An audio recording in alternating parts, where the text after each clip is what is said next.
pour faire de l'apparence ou dans la posture. On est là pour défendre nos emplois et nos conditions de vie. Si on est un peu aujourd'hui, je vous remercie tous d'être là. Je vois des banderoles de la Confédération Paysanne. Je remercie tous ceux qui sont venus de manière spontanée et anonyme.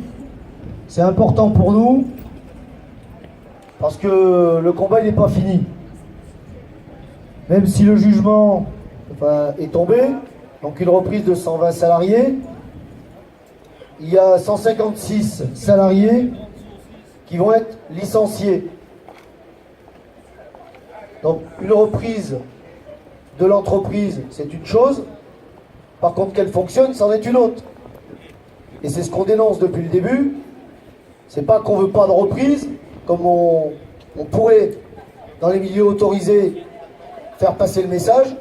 C'est qu'on veut qu'il y ait une reprise pérenne, avec un nombre d'emplois suffisant pour pouvoir faire tourner les machines et faire tourner les ordinateurs, parce qu'il y a aussi un certain nombre d'exigences et de demandes des constructeurs automobiles. Et parce que si on était 283, c'était pas pour enfiler des perles. Donc il y a des exigences de qualité, de technicité, de délai. C'est aussi pour ça qu'il y a des gens qui sont dans les bureaux, à la logistique, à la qualité, j'en passe et les meilleurs, dans les bureaux d'études. Voilà. Donc c'est pas de la... Il y a des enfants, donc je vais éviter ce mot-là. C'est pas une illumination de syndicalistes ou de salariés, c'est une réalité économique.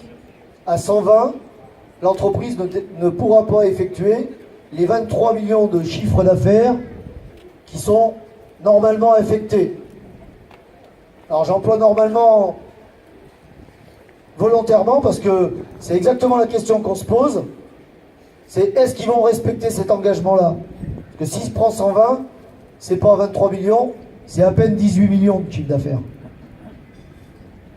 Donc ça veut dire qu'ils continuent à faire crever l'entreprise petit à petit. Et effectivement, s'ils montent à 23 millions, ce qu'on espère, même si pour nous c'est pas suffisant, il faut au moins 160 ou 170 salariés. En plus, au-delà du nombre de salariés, c'est tout ce qui compose l'entreprise qui nous pose question.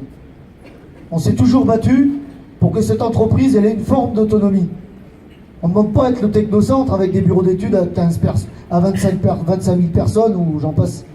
Non, on demande d'avoir des bureaux d'études, bureaux de méthode, qualité, comptabilité, ressources humaines, alors je vais en oublier, administration des ventes, achat, une entreprise telle qu'elle doit être pour assurer sa pérennité et son développement sur la diversification, par exemple. On a montré qu'on était en capacité de diversifier avec des métiers, une complémentarité de métiers, l'emboutissage, l'assemblage, la cataphorèse et de la tôlerie. Et tout ça, c'est remis en cause par la reprise de GMD, telle qu'elle est mise en œuvre, ça deviendra qu'un atelier de frappe. Ça veut dire quoi, un atelier de frappe? Ça veut dire qu'il n'y aura plus de bureau d'études, il n'y aura plus de développement, plus de diversification. En tout cas, ça ne sera pas assuré par le site de la souterraine. Ça veut dire quoi? Ça veut dire qu'on est complètement dépendant de Renault et de PSA. Encore plus.